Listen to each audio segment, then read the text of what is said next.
I'm E-City. It's the morning show on Like a Vibe Radio. Yeah. I'm E-City here with my brother Billy Rick in the building. Greetings, ladies and gents.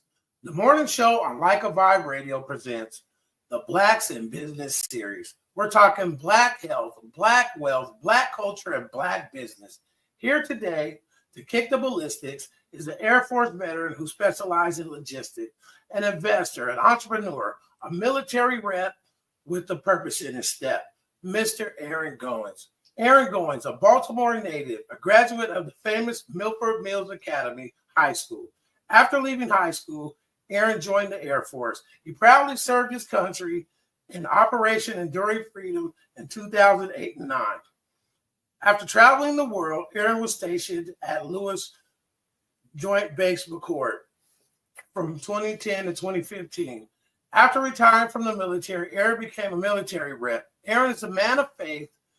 He loves his community, which brings us here today. Welcome to the show, Aharon. How are you doing? Hey, Evan, thank you so much for being on here, man. It's a pleasure, man. Thank you. I appreciate you for coming on the morning show. So the first thing I want to get into is what advice, tips, or strategy would you give an entrepreneur invested in securing their first government contract? I would say you have to be consistent. Winning the government contract isn't an easy thing to do. I would say it's 80%, 20% relational, and the other is paperwork. Making sure that you write a good proposal, because that's your resume right there to the government. Making sure that you have your insurance if you're doing construction, making sure that you have experience, your capability statement will be had, like your resume looks good.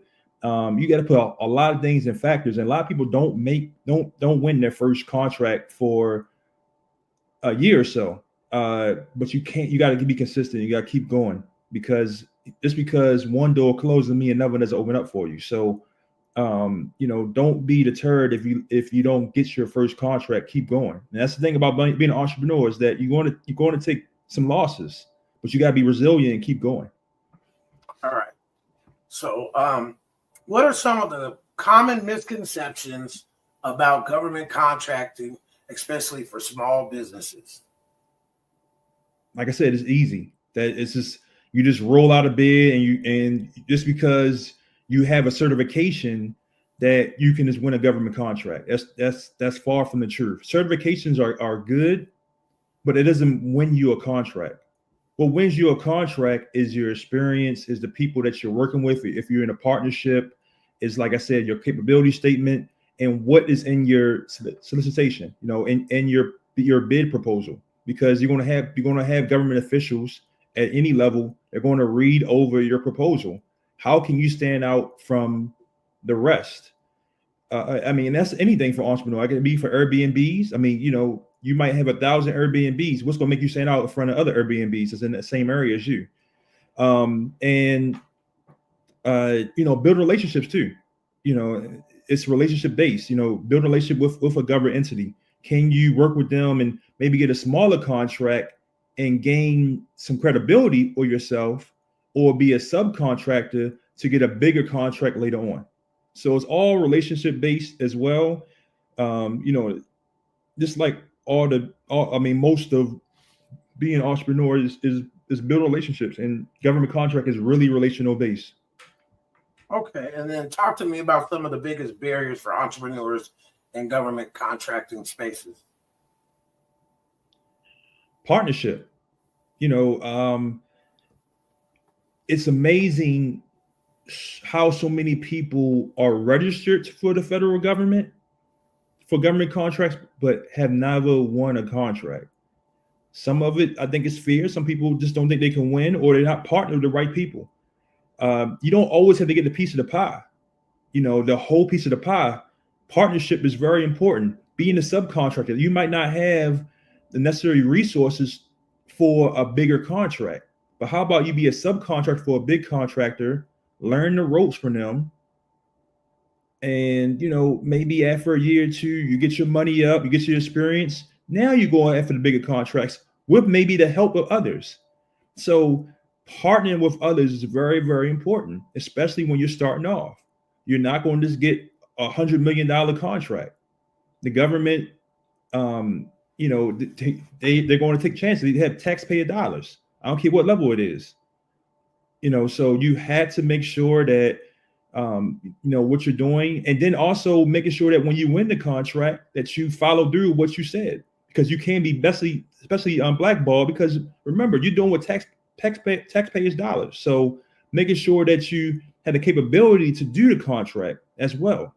If it's too big for you, that's okay. Maybe you just need to find a partner, or maybe you might just need to find a smaller one so you get up to that level. After the fourth question that I had, but we'll just see if you want to expand on it. So how can small business owners scale their operations to handle larger government contracts? Working with bigger contractors. Let's just say construction. If I have what we call a bid bond for $1 million, that's like an insurance. You're not capable to get $100 million contract. Having the equipment for those kind of things, the resources, the manpower, you're not going to get those kind of things. You need to be a subcontractor and work under somebody else. And then after, like I said, maybe a couple years of getting your money up, buying the right equipment, having the right resources, having the right manpower, then you can probably maybe be that big contractor, or you can negotiate, or you can be just a master negotiator and negotiate with some of these bigger contractors to get the deal. But like I said, it's all about partnership and teaming together, and don't be afraid to have others eat the pie we all eat, but just making sure that you can do your part and trust, and then working with others. Okay, and then so can you share a success story about how winning a government contract significantly impacted your business or one of your clients? I've known people who have won contracts, and I mean, it's a great revenue source. I have a mentor who he started off driving trucks and like making this bare minimum, and then he got into government contracting, and like I said, he was a small guy, and now he's mentoring hundreds of, I would say thousands of entrepreneurs, because he learned the ropes. He learned what we call the FAR, which is like the Bible of federal contracting. And he started to really, share his knowledge and build partnerships, and really took it to a whole new level. And now he has people like me being his mentee. I have another mentor who he started with, he had a construction background. He teamed up with a couple people in the military, and then he built a construction company that now is doing, really, really good. So there's a lot of people that I can think of, but it goes back to just working with others. That's the main part about government contracting, is partnership. Okay, and then Aaron, what is one piece of advice you wish someone had given you when you started this journey in this field? Oh man, that's a good one. Man, I've done a couple entrepreneurs things, but I just think that I really can't think of what one person said at this moment. I just think that, well, I've been told many times, keep going, just keep going, keep going, because sometimes you, as an entrepreneur, man, you feel like you want to give up. You feel like it's not for you.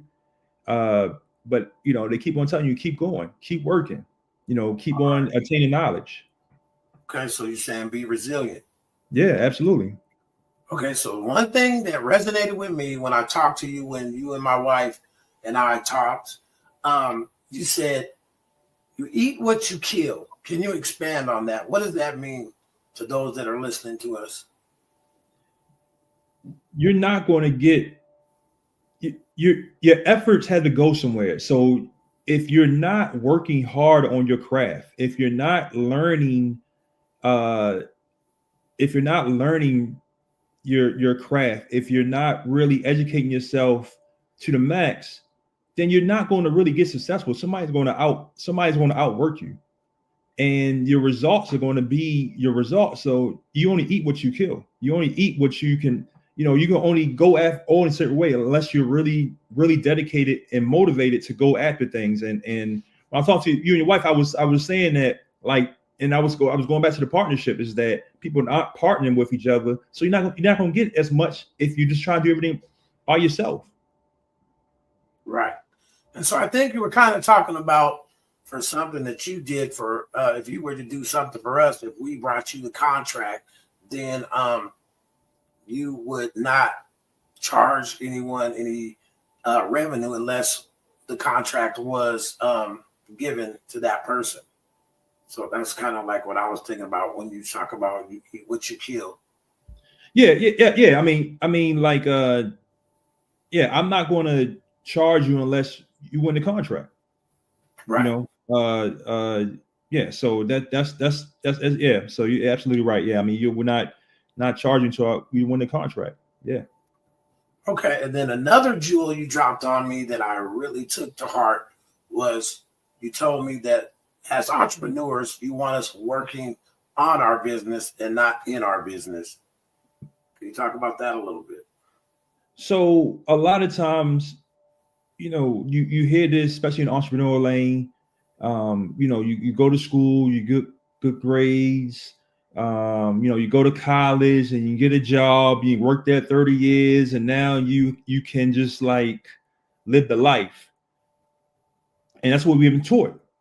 Blue collar. But just working and seeing how people are is that it can be different. You don't have to work at a job for 30 years and get the retirement and stuff like that. You can be an entrepreneur, a business owner, and live a different kind of life. But most entrepreneurs, they don't get to that point. Their